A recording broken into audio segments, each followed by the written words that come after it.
Hello, everyone. This is Daniel with a very, very special edition of Kickstart Your Dreams. Just want to give a short tribute to Kobe Bryant, along with some amazing principles from the book Relentless.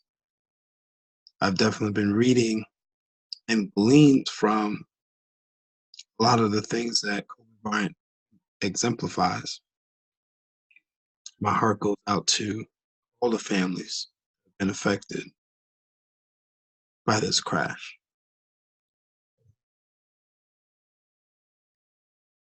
The book Relentless talks a lot about Kobe Bryant being a closer. He's someone who's persistent and truly relentless. So some key points that the author Tim Grover talks about in regards to Kobe Bryant and several other amazing individuals are legends like Kobe is having that instinctive drive, doing whatever it takes, getting to the top and staying there. That's what championships and champions do. They get in a place to make results happen by making others better. They take ownership. Grover mentioned that a cleaner's attitude can be summed up in 3 words: I own this. And then as they get to that level of excellence, no time for coasting. So let's hear just a few tips from legend himself, Kobe Bryant. There's a choice we have to make as people, as individuals. If you want to be great at something, you have to make inherent sacrifices that come along with that. Family time, hanging out with your friends. So at the age of 18, I knew that I was not going to be stopped. This was my life. We all can be masters at our craft, but you have to make sacrifices that come along with making that decision. Look at the hustle of Lamar Odom. Off to Kobe Bryant. And Kobe with emphasis. And once you have the passion, the thing that you're passionate about now, you can look at other people or other entities or other things or works of art, and you can draw things from that to help you be better at what you do by looking for those common denominators. Johnny wanted to know, how do I prepare? How do I prepare? How do I study? How do I view the game? How do you build your game? And my response is much like the way he builds products. You think sequentially. You look at this, the end result of what you want to create, but in order to create that, there's so many other little things that go into this massive entity or device. It's no different than building my basketball game. You start with, what do you want your game to be? What would make your game most unstoppable or hard to deal with? And now you work backwards from there. And you start building it one piece at a time, one move at a time, one counter at a time. So there's a lot of similarities there. Artest looking, gets it to Bryant. Bryant dribbling, has to put it up with the buzzer. Banks it in! He banks in the 3! And the Lakers win the game! And that is just greatness personified. Well, you just gotta have the fearlessness to really take those shots, because you miss those shots, then you have to deal with the criticism. You have to deal with us talking about it, right? Right. So and a lot of times, a lot of people kind of get a little apprehensive about taking those shots because of that. Right when we mentioned it, seemed like you started smiling already, just thinking about the word. Yeah. Well, it's always been a myth to me as to why certain people don't really like those situations because of the pressure, because we've all lost games before. So it's not like by you missing that shot, you're about to face something that you will never face again or haven't faced in the past. You know what I mean? We've all come up short at one time or another. So you just gotta kind of let it all hang out and trust your skills and trust the work that you've put in. Now Bryant again, out between the rings, guarded by Pippen. Kobe on the move, lobs for O'Neal, for the dunk. Kobe Bryant worked into the lane, and Shaq hammered it in with the right hand. So that means taking things, using things in your life that are scars, using those moments as a weapon, right? Using those as, using basketball as kind of like a vehicle through which to express yourself, right? So so at that moment, for us to face the Celtics again, it's not about the Celtics. It's not about your opponent. It's about you.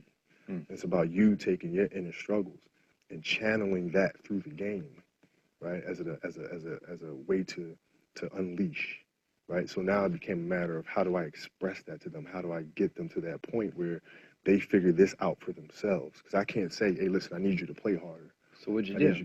Well, I had to share my story. I had to open up to them and let them know I've dealt with things. This is the things that I use. This is how I go about focus. This is how I deal with adversity. This is how I deal with, arguing with my wife the day of a game and showing up to the game and still having that focus to be able to play. Like I used those things to open up with them, and then in turn they were able to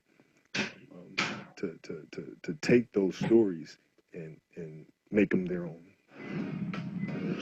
The Lakers, because of this man, Kobe Bryant, can take over. And he posterizes Dwight Howard. He almost threw his elbow into the basket that time. Well, you just got to put one foot in front of the other. And, sometimes I think, even for myself, it's easy to become distracted a little bit and start trying to look at what the final picture is going to look like. And, when you do that, you can easily become frustrated with where you are at the moment. So, my advice is just to focus on each day. And, you have a plan in place of how you want to improve and how you want to get better. And you stick to that plan and trust the fact that, every day that you, stick to the plan, it'll get you to your end result. Warriors cannot buy a triple. Kobe wheeling. What a play to Turiaf.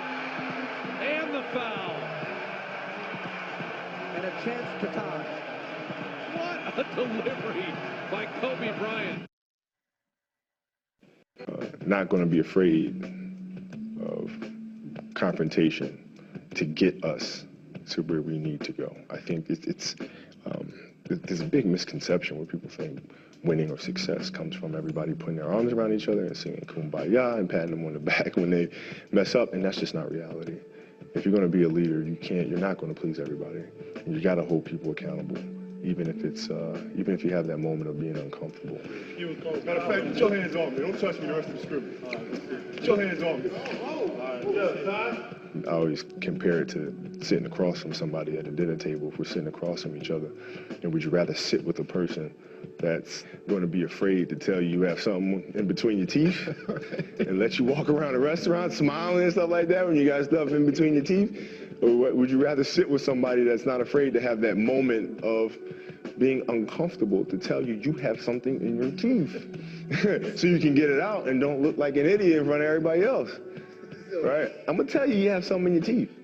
No matter what, even if it hurts my feelings. I'm going to tell you have something in your teeth. I'm going to tell you. And then it's your choice if you want to get it out or you just want to leave it there and look like an idiot.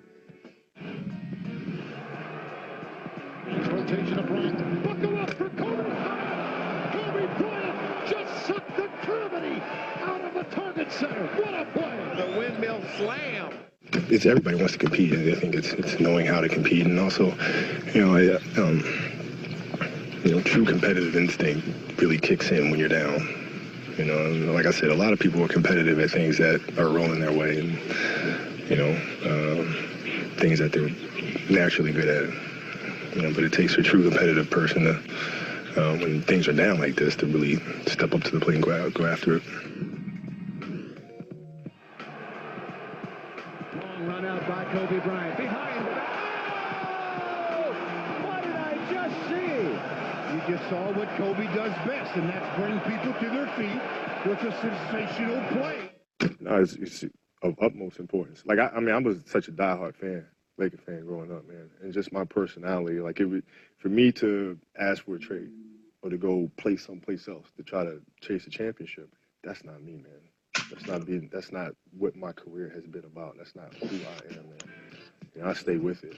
The stuff that I've been through in my life and been through in my career, if it's taught me anything, it's the fact that you'll have good moments, you have bad moments, you have great moments, you have horrible moments. You just keep going through all of them, and then things work themselves out.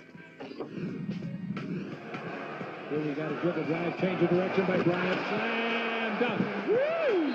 When you talk about elevation, Chick, he went up to the rafters before he decided to put somebody on a poster. And I've always had some of my best performances on the road. You know, when fans boo, I absolutely love it. I thrive on it. They don't understand who I am. Not only am I comfortable being an outsider, that has become a source of motivation for me. So when I go to these places and you boo, it actually comforts me. Yeah. They'd love to get it into Nash's hands, and they do. Ball knocked away, stolen by Parker. There it is. Here comes George to Kobe Bryant. Bryant inside. It's good. It's good. Tie game. A one-point game. Walton can tip it. Bryant with the save. Now you got to get a shot here. Final seconds. Bryant for the win. Bang! Kobe Bryant has hit a shot at the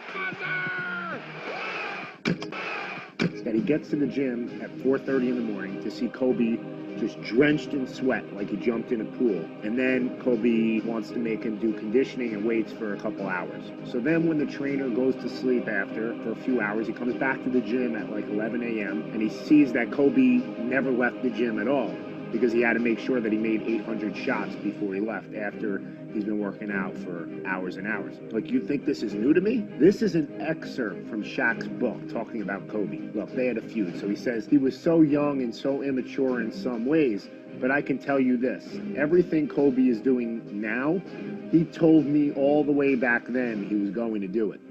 We were sitting on the bus once and he told me, I'm going to be the #1 scorer for the Lakers.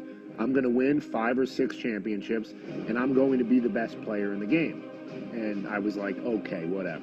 Then he looked me right in the eye and said, I'm going to be the Will Smith of the NBA. Shaq used to say he would catch Kobe Bryant on the gym, in the court, without a ball, practicing plays. This is who he is. It's just ingrained in him to do whatever he can for a slight edge. And Shaq said, this is funny looking, but you know what, it probably helped him. See, a lot of people they say that they're going to do something. Kobe Bryant does it, right? Talk is cheap, but Kobe did it because he competes with himself every single day. He wants more out of himself every single day. It's that competitive drive to be the best that carries him. Carries him through practices. It carries him through the weight training sessions, conditioning, making sure that he gets 800 shots every day. It carries him to work on his craft when no one is watching. 4 away from Elgin Baylor's Laker record. Yes! Well, there's 70. Everybody wants it to get into Kobe's hand. Kobe pump fake for 2. Kobe's got the Laker record. 81-point game. Ladies and gentlemen, you have witnessed the second greatest scoring performance in NBA history. Thank you. Guys, thank you for tuning in to this episode of Kickstart Your Dreams. Definitely connect with your loved ones. True prosperity includes loving relationships. Embrace the people you love. Make sure you express your affection and your feelings for each person that you have within your life.